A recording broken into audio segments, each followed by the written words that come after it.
What's up, ladies and gentlemen? It's your man Rodney Gillette, your president and CEO of the Colorado Springs Black Chamber of Commerce, and it is National Black Business Month, August 2023. Hashtag Buy Black, hashtag HC Family, hashtag Hillside Strong. We're going to get to that in a minute. Today, we are going to be talking to one of our legendary leaders here in Colorado Springs, my brother, Mr. Terrell Brown. How you doing, my brother? What's going on? I'm doing good, brother. It's good to see Yeah, your face, man. yeah. I love your energy, man. It Hey, resonates. man. Hey, man. I appreciate you. I appreciate the work you're doing. I appreciate you being part of this live stream on a Sunday, Yes, yes. So I appreciate that, man. Hey, Hillside Connections. Before we get to the mission and the vision and all the Yeah. great stuff you've done, I'd like to know a little bit about yourself and your background and how did you get started? Like, how did life lead you to Hillside Connections? Man, so I'm a South Side kid. I grew up in Colorado Springs. My mom's deep rooted on the South Side of town. She's been a homeowner in the same house since 1992. So South Side is all that I know. As a kid, the Hillside Community Center, that was my safe haven, man.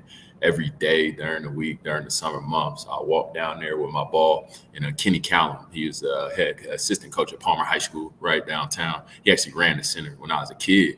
And him and my dad had a pretty good relationship. And in return for free gym time, he always made me help the elderly, right? Sweep the floors, do things around the community center before I could play with the older guys, right? And I was one of those kids that sport definitely was the tool, right, that kept me on the right trajectory.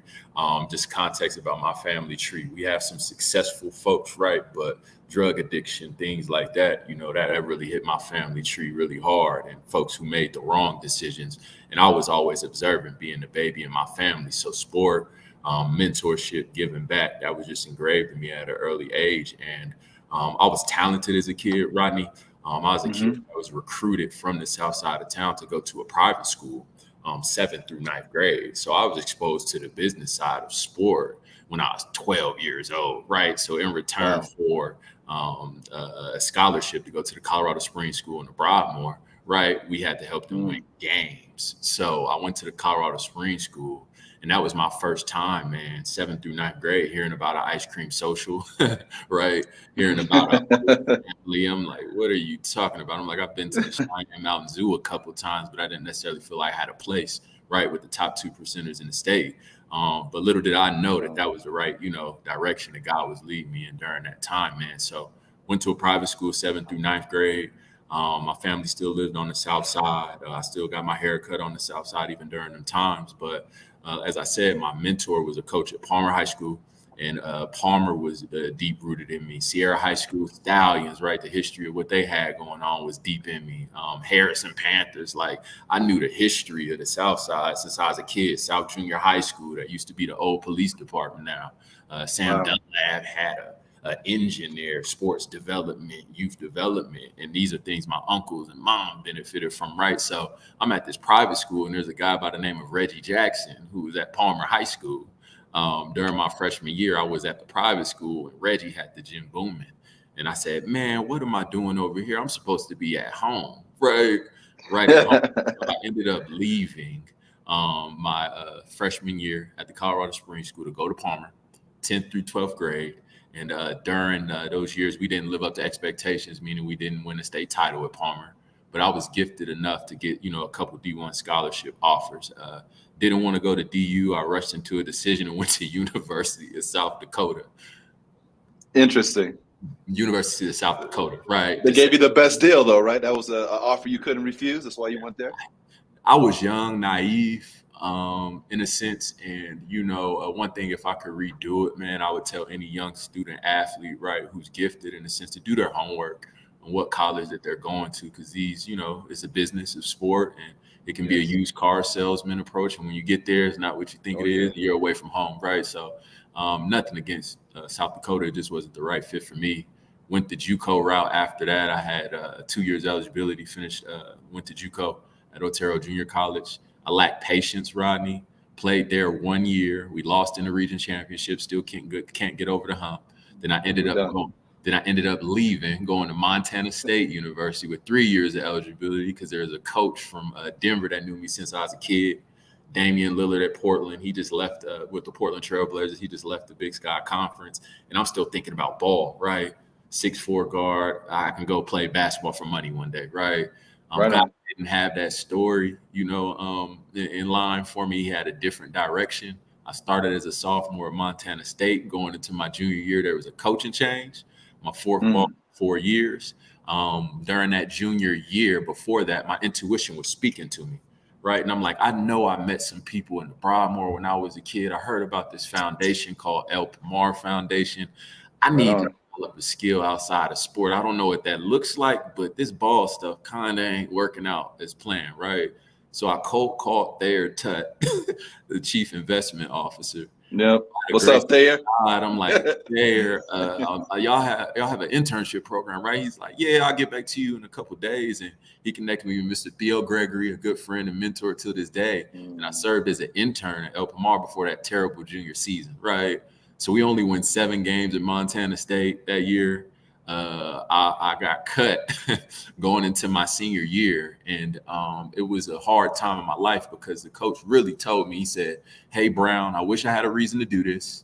He was talking to me as if I was a typical inner city black male, right? He said, I wish I had a reason to do this. I'm going to cut you from the team so you can transfer somewhere else so you can play professional basketball. I'm like, man, I'm 22 credits away from graduating. I'm trying to just finish school right now. You can't just tell me this. You coached me wrong and think I'm just going to be fine with that. So one thing that I could do was write a letter to the NCAA, right? Come back home and wait to hear back. And that's what I did. I worked at El Pomar as a second round, right, as a summer intern for about 6 weeks. Ended up working at Armstrong Moving Company for about 2 months, just hustling. And at the end of August, I'll never forget this, is a week before school, the NCAA calls me. We're moving a family into a home on Fort Carson. They say, hey, we're going to grant you your full tuition athletic aid. You could go back to Montana State and finish. You just can't play. So I knocked out school, finished Montana State 2016, business marketing major, applied for the fellowship program at El Pomar, worked there for 2.5 years. And during that first year at El Pomar, that's how Hillside Connection was born. Just working in philanthropy, seeing a need in the community in which I came from. Wasn't thinking nonprofit, right? I'm thinking God's work, people who laid the foundation for me, my pops, Kenny Callum, Sam Dunlap, they all gave back. And I did my due diligence. And that's just not a quick background story, a long way. I just wanted to paint that context for you and the audience of the process. Like, it wasn't overnight, and there was a lot of foundation that was laid to why we have, I would say, a decent historical, background to our ethos, like to our why. Is bigger than just sports. We'll be doing this with or without nonprofit 501c3 status. It's a part of who we are. Wow, right on, man. So that was a very interesting story. You're a great storyteller, man. That was good. Hey, so you were talking about the need in the community, and that's why you started Hillside. Like, what motivated you to start it? Like, what need did you see that you felt you could fix? When you come from a disadvantaged situation, and I'm gonna keep it real, like I Keep it lost 100, friends. man. I lost friends on these streets. This ain't inner city Chicago or nothing like that by any means, right? Like Colorado Springs is a good place to live. I want to put that at the forefront. But there's pockets of anywhere where people aren't doing that well. And I happen to come from that, right? And then I lost friends, in this community.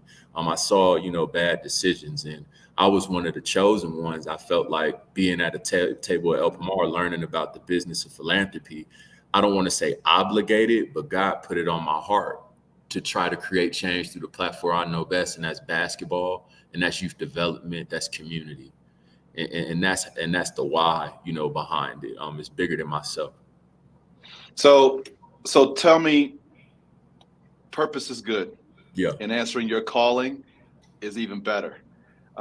So with Hillside, like what type of services do you offer? Like what does your programming look like over there? Yeah, What do you do at Hillside? What is it?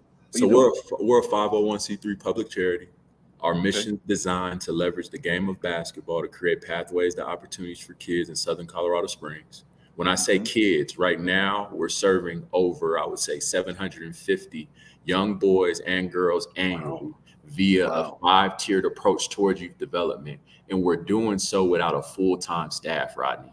All we have is a part-time coordinator and 50 plus volunteers. I work a day Whew. job in addition to, right? So when you look at our budget and the sponsorships that we have received thus far, that social return on investment, man, you're getting a Yeah. bang for what you, but when you contribute to Hillside, you're gonna see it, you're gonna feel it. So to answer your question, sorry, I'm a spitballer, man. We have a No, this is five-tiered good. approach towards youth development, starting with sports development is that first tier, basketball clinics, speed and agility camps, things that kids, can resonate with, right, to keep them off the streets. That's how we get them in the door. That second tier is enrichment. Now that we got you, how do we expose you to opportunities outside this Southeast quadrant? We partner with downtown partnerships in the Black Chamber, right? Recently, to Yes, take sir. kids on a downtown business immersion trip to learn about tech, finances, etc. We're taking kids to fun trips, right? UCCS basketball games, Nuggets games, just different things, to broaden their horizons. Jerez Rose comes down and does art with the kids, right? And these are Right quote on. unquote sports and athletes. No, they're not. They're holistic human beings, right? And then that third tier is community engagement. We paint the lines and put up hoops at Memorial Park. I got this dream Mm, vision project. I would love to see those courts refurbished one day to a 10th, like Rucker Parks of the world, right? That takes mm, investment. But that fourth tier is competitive play. A lot of people don't have that discretionary income, right, to pay thousands of dollars for their kids to play on a competitive program, to pay thousands of dollars for their kids to go play in XYZ tournaments. So thanks to our corporate sponsors and the philanthropy, we're able to provide unique, one-of-a-kind sports experiences. And one that comes to mind, man, is our partnership with Harrison School District 2. It's a big deal. mm. It's called the Hoopsters Basketball League. Last fall was our first year. 13 elementary schools committed, Nike shoes for all of the kids who made their team, fourth and fifth grade co-ed teams, man. And this was in the heart of the South Side. And they had a chance to play for something. As I told you about my story, why I wanted to go to Palmer, we're trying to reignite that, right? That sense of pride. So that's what we're doing via those four tiers. And that fifth tier, Rodney, is just family and youth support services. We're not Pikes Peak United Way. We're not, a family support service agency, right? But we are a connection. So we can get information to people if they need help with rental assistance, man, housing, things that exceed beyond basketball. That's out of our wheelhouse, but we're willing to help connect dots, right? So we're doing as best as we can, man, within the confinements of how this thing was built. Wow, man. Like nothing's going to stop you from achieving the goal. That's what I see. That's what I'm understanding from all of this work that you've done and from this conversation. Can you tell the people what have been some of your greatest achievements with Hillside Connections? My greatest achievement is when a kid, and I'll hit. This is like a two-pronged answer from a kid standpoint. Bring it. When a kid like Dorian Rico can, in the eighth grade, understand that he doesn't want to play basketball no more, but he wants to position his life to learn more about investing and tap into tennis, and then come back and volunteer and help with our day-to-day operations. Like that's a win because we're not going to have, knock on wood, hopefully we have some LeBron James and Cheryl Swoops, right, that come through Yeah. the line, but we're going to have more business owners, more investors. That's the pipeline that we're trying to create. We're trying to bridge that gap between the haves and the have-nots. And a story like that shows me that, man, this kid was listening. He ain't quit on himself. He knows he has a deeper purpose. We're going to have more stories like Dorian Rico. And then from an adult standpoint, man, it's humbling to see that our programming, when we're able to do programming, is bringing light to adults' life. It's real in the field right now. The cost of living in Colorado Springs is a challenge for some. When people volunteer to be coaches for Hillside, man, that's like some of their positives in their whole year when they see the Hoopster League, because they got to go back to hell and figure out how they got to feed, fend for theirs and feed their families. So it's like from the adult standpoint, the ability to pause, see something positive, to be able to give back and to help you get through another day. That's the stuff that like brings me tears and just keeps me, wanting to build this thing the right way, man. It's pretty humbling to see, it come together. Right on, man. How did so you and I both did the Mayor's Civic Leaders Fellowship together. Yeah. How did that program help you with the work that you're doing now? You only know what you know. Like I Yeah, said, right on. my background, like I'm cut from a different cloth. I was blessed with two great parents, but like what you see is what you know. So if you see street culture that's what your vernacular might adopt to. That's what your thought process might adopt to. And until you're in these different seats, man, you got to see how things operate. So being blessed to sit on at the table at the civic fellowship program with the mayor, I thought I knew how the city operated, but there was so much more that I didn't know. Right. Yeah. So I'm like a sponge sometimes initially in those rooms, in those seats. People might think I got it figured out, but I'm learning. I'm an Yeah. avid note taker. Some Yeah. terms I don't understand initially, right? Like there's a Yeah. language barrier for our kind. I got to go Google that. And then when I come to the next meeting, I can speak to it a little bit better. I'm learning while I'm going. So that definitely brought my eyes to, how the city of Colorado Springs operates. It helped me meet with great leaders such as yourself. And I'm Oh, a thanks. firm believer, you know what I'm saying? And iron sharpens iron. And when you see a brother like Yemi in the seat that he's in, and the trials that he's endured to get to this point, I think it gives us people of color hope. So it's a great program. I highly recommend it. Right on, man. Yep. Shout out to our mayor, Yemi Mobilade. Make sure that you guys get your tickets. Ain't a whole lot of them left for the state of the city on September 14th. So that is at the Chamber and EDC's website, cscedc.com, cscedc.com. Go look at the events, check the calendar, and get the tickets for the going. You don't want to miss it. First 100 days, we're going to hear all about it. Like being mayor, I imagine, has some challenges. And the work that you've done with Hillside, I'm sure has come with some challenges. You got a full-time job, 50 volunteers, right? Part-time, one-person paid staff. That's more than the Black Chamber has right now. It's all volunteers. So I get it, brother. Can you share some of the challenges that you faced while operating Hillside Connections and getting it to do the work that you've been making it do, and how you've overcome them? Man, that's deep. That's deep. I like deep. Hey, man, we deep, brother. Keep it 100. Let's go. When you think about the nonprofit sector anywhere, but speaking towards Colorado Springs, I think it's oversaturated in some areas. Okay. When I speak towards Hillside's story, I didn't wake up and say I wanted to create a nonprofit. After meeting with every person pretty much in the youth development arena, ranging from the Boys and Girls Club, the YMCAs of the world, and seeing what they do, we had to find a unique niche, not trying to do the great work in which they do, right? So that was a challenge within itself. You have this great concept. We all got ideas, right? But in a sense, it's a copycat world. It's an innovative world. And you got to do your homework on what your partner around the corner is doing. That was the initial challenge that I had, honestly.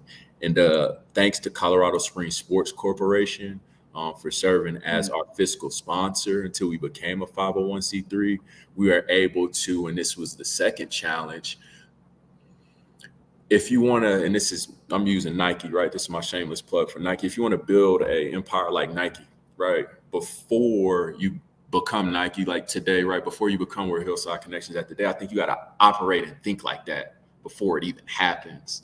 So when we were working under a fiscal sponsor, our board meeting minutes had to be on point. We had to have a structured deal. Like it had to flow the right way. Like I'm very in tune with doing things the right way from the people I was around. And I didn't want to take any shorts, right, with Hillside Connection and how the foundation was built. And if God has for this thing to go to the next level, great. If we're operating in the confinements where we're at right now, Rodney, job well done. Because I know it was done the right way. And that was a challenge because on any process, you're an entrepreneur. We can all try to cut corners. I can start asking people for grant funding and I haven't demonstrated the proof of concept. It's taken us 8 years to be in a position to even have our inaugural ball to try to increase awareness to show a proof of concept. That didn't happen overnight. That was a lot of long days, man, Monday through Sunday, honestly. So those couple of things, the proof of concept, the way in which we structure, in which we operate, those are still some challenges today, right? Ironing out things. We don't have a full-time staff and things of that nature. But those are just some of those real thoughts that are on, the forefront of my mind. Just right now, outside of funding, people are going to say we don't have the money. Nah, let's operate like that. Let's justify why we deserve that and some first. Right and on. I think we're an example of that. Very cool. I love that answer, man. How has being part of the Black business community impacted your journey? As a brother who's, I'm gonna keep it real, man. Like I'm in Keep it real, counseling. man. I'm in counseling now. How can you tell kids they need mental health if you're not willing as a leader to look at yourself and go and get some mental health support? Right. Like that's not a shot at anybody, but I have a counselor, coach, right, to try to coach me through marriage because I haven't seen it, right? And to try to coach me, I have a group of business advisors, you could say, right, who I try to get game from. Pam Shifley, Theo Gregory, Stay or Touch, right? Larry Yonkers. I'm asking them questions because I don't know, so um, that's kind of like where things are at, man. And ask me your question one more time. I'm a passionate dude. Yeah, right on, man. I know you're passionate. I love it. I can feel it. I feel the Yeah. energy. How has being part of the Black business community impacted your Yep. journey? What I was getting towards is that with all of those challenges mentally and what we come from, right? It's hard for us to work with one another. Okay. Yeah. Until the past recent years, Rodney, I had to get out of my own way because we're all prideful about what we built. Yeah. But we're not going to achieve nothing alone. You know what That's I'm correct. saying? So I was studying you. I was looking at Joaquin Mobley. I'm like, hold on, young fella, right? Like, get out of your own way. Hillside Connection, it's a connection, right? How are you connecting with your own people? And I think we're starting to organically do that. And if it wasn't for me, being a part of the Black Chamber, honestly, having deep conversations with Dr. Kenya Lee, right? I can be Yeah. caught in my own systematic ways, right? Of how things are set up and how we're kind of trained to survive. And I'm starting to slowly but surely get out of that mindset after 8 years. And that's just the honest truth. And I think a lot of Mm. people in the Black business community can kind of resonate with that because we're all struggling in some areas, whether it's funding, whether it's marketing, whether it's right. I think we could Wow. work collectively to do more. And so that's like my Right thought on. process with some of the programs that we're doing and grateful for the opportunity to see all the things that you've built and some of those names that I ran it off with. Hey, man. We're in this together. So, Yeah. for Colorado Springs to be great, I gotta do what I'm doing. You gotta do what you're doing. Kenya's doing what she's doing. All those names, like they're all doing their stuff, and we're all working together to move the city forward. Yeah. Hashtag Colorado Springs. Hashtag City of Champions. That's what it's Yeah. about. Yeah. Champions. Hey, so what goals or visions do you have for Hillside going forward? Like, I know you were talking about getting the basketball courts out in the parks, like Yeah. Yeah. redone. That Yeah. sounds like a goal, like a Yeah. vision thing right there. Like, what else are you trying to get? What's Talk your to me. future look like? Yeah. The immediate future is to create something that's sustainable, right? With that, I think people need to be aware of what you're doing in different pockets of life as well. It can't just be a Black thing, can't just be a Hispanic thing. I think you got to bridge all gaps. So our inaugural ball, which would be September 23rd, is a platform for us to try to increase some awareness at the United States and Olympic and Paralympic Museum and to raise some dollars to serve the 750 plus kids that we serve.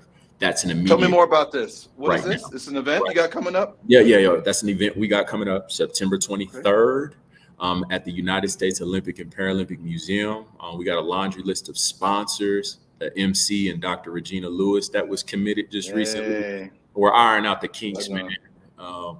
to have a keynote speaker in a beautiful place, right? Things ran the right way for our people and donors. So that's coming up. So that feeds into our immediate goal, you know what I'm saying, of sustainability and awareness. When you talk about those dream goals, you could tell, man, like I'm way out here with my thought process. Would love to refurbish the courts at Memorial Park, definitely, because that's a spot that has a lot of historical context to me, right, and to the community I came from. Sherlock Holmes, Gene Edwards, a lot of legends who came from this town played on those courts. So I would love to see those refurbished one day. And that long-term vision, man, I'm a dreamer. I would love to see Hillside Connection and a multitude of others spearhead a concept with a gym, right, that can promote the economic vitality of sport while bringing the haves right down to an area, but not forgetting about the kids who don't have the facilities and the spaces. And I see a Gold Crown Foundation 2.0 in Colorado Springs, Olympic City, USA. I don't know the location of it, but that's like that dream goal that I have, man, of having some type of facility for kids from all socioeconomic backgrounds here in the city. And I think it could help the business community, et cetera. So that's long-term, immediate, sustainable programming team, a few, passionate projects with court refurbishments, and then that big dream of, eventually having a facility operate. Right on, man. Hey, one of the things I appreciate is you getting us involved, the Black Chamber, with your with the kids. I know we've come by and done some of the career, advisement, mentorship kind of things. Those have been fun. Would love to continue to keep doing those. We have a whole list of members that would love to get out in the streets and do this kind of work, man. So I appreciate you thinking of that and getting us involved. What advice would you give to aspiring entrepreneurs, particularly those from the Black community, to get to try to follow in your footsteps or their own footsteps? Success, any vision that you got to come with a cost, and I'm not always talking about the monetary cost. I'm talking about things that are deep, right? Like the time it takes, the attention to detail. Like when you're trying to paint a vision and to make it a reality, right? It takes people, and not just only people. It takes the right people. So you got to be strategic in your approach and just relentless with what you're trying to accomplish, because it's going to have peaks. It's going to have valleys. There's some days where I'm like, man, this community stuff, I don't know, right? That's a part of entrepreneurship. So it's important to have, your success entourage. Dr. Lewis says this all the time, took this from her, right? Your success entourage of people around you that you can go and reach out to for specific information, if that's for accounting, right? Or if it's just to have a listening ear, like we talk, Rodney, on the phone every once in a while, right? Talk about the pains and struggles of marriage, life, right? Just challenges that come with being a wholesome human being, right? Those are some of those tips that I would definitely say for inspiring entrepreneurs. It takes the right people. It takes a vision. And lastly, along that vision, the crazy thing is, right? Tell me the crazy thing. Your family might not believe in it. It's called a vision. Real. Your own people might not believe it. I'm talking about like your immediate circle might question it, right? Like that's a part of the process. It's very hard. Some people have to see things to believe it. And then once you're in that seat of visibility, right, as an entrepreneur, and this is what I'm feeling, the weight that my team's feeling, right? Now there's an expectation of consistently demonstrating something. So now when you're in that seat, that's a whole nother level of challenges that it comes with. That's real. It takes collaboration. It takes a lot of people to build something that's built to last, not built to pass. And that's really, really hard when you start from what Hillside just painted a picture, $350 in kind, 10 basketballs donated in gym space, to where we're at today. This is 6-7 years later, just one paid staff member, a working board of directors, and a vision that's more clear than ever. That took time. Not too many steps were skipped along that process. So you're going to learn a lot. You're going to fail. You're going to succeed. But it's a marathon, right? It ain't a sprint. Yeah, that's right. That's right. So as we get ready to wrap up, man, tell me what we as a community can do to help make Hillside Connections and the work you're doing more successful. What can we do? Help spread the word. Like I said, we got an inaugural ball that's coming up September 23rd. We're accepting sponsorships. Tickets will be available within the next week or so. We're ironing out the kinks, right? Volunteer-driven organization. Anything that you can do, within your buckets of influence to just spread awareness. I think that's a great step. And then the next step, right? And as we bring on a staff, right, a team of committed individuals that's seeing this thing day to day, we're going to do a better job at showing people where they can plug in and help. We do a decent job right now, but as we talked about business challenges, there's always opportunities for growth. So we do have an interest form, you know what I'm saying, that we have the broader community fill out. If you're interested in coaching, if you have expertise in finances, right, marketing, video, there's a lot of different areas that you can help to build this thing. So those are some of the two immediate things that I could see, you know, that awareness piece and filling out that form and seeing how you can plug in. Then most importantly, seeing what we can all do collaboratively to make something happen. I know, man. You have to make something happen. You can't wait for it to happen. Right. Yeah, man. So where can people learn more about Hillside and get connected to your connection? Yeah, definitely. www.hillsideconnection.org. Check out our website. That's the first place to start. We're active on social media, Facebook, Instagram, LinkedIn, Twitter, all those things. If you have any inquiries, feel free to reach out via info@hillsideconnection.org. Myself and or the team, we do a great job at, you know, staying up to date with communication with folks in the broader area. So those are some ways to get in contact with us instantly in the near future. Awesome, man. Is there anything else you'd like the people to know before we close out this broadcast today? Listen to your intuition. Trust your vision. Do things right. Do things from the heart. Don't try to take advantage of anything. See where you can support people. And it's crazy how God works in mysterious ways. And even when God is working, there's still going to be challenges. There's still going to be barriers. There's still going to be, you know, the other voice, right, that's on your shoulder, telling you to stop, telling you to quit, telling you to think a certain type of way. And it's important to have a support system in the personal bucket of your life. That's what I'm learning. Learning, figuring it out. And the biggest CEO, Rick Ross, said this, man, I'm a study of entrepreneurs, hustlers, right? Rick Ross said the biggest CEO that you're going to be of is your life. And I understand it 6 years ago. So if your life ain't in place, we're not going to be able to lead, or we're not going to be able to sustain organizations, right? Because the other side of the house is in shatters. So it's a balancing act. And I'm a proof of that, man. I don't got it figured out. As I told you, my little traumas and challenges I'm going through right now, right? And I'm trying to figure it out. So we all in the same boat. Let's continue to build together. Let's continue to build together. With that, brother Terrell, thank you so much for being on this show today, man, and spending some time with us. We're definitely going to make sure this thing gets sent out. You make sure you share. We're going to share it. Make sure people get connected, hillsideconnection.org. Find him online. He's in the community. He's reachable. Let's make a difference together, brother. I appreciate you. Thank you for your time today. Ladies and gentlemen, if you are looking for any information on the Colorado Springs Black Chamber of Commerce, that is cosblackchamber.com. We are also on Facebook, in Twitter, in LinkedIn, in the YouTube channel. Please like, share, subscribe. Share it and subscribe. We'd love that. And until next time, my friends. We'll see you. All right. Peace. Y'all take it easy now. Peace.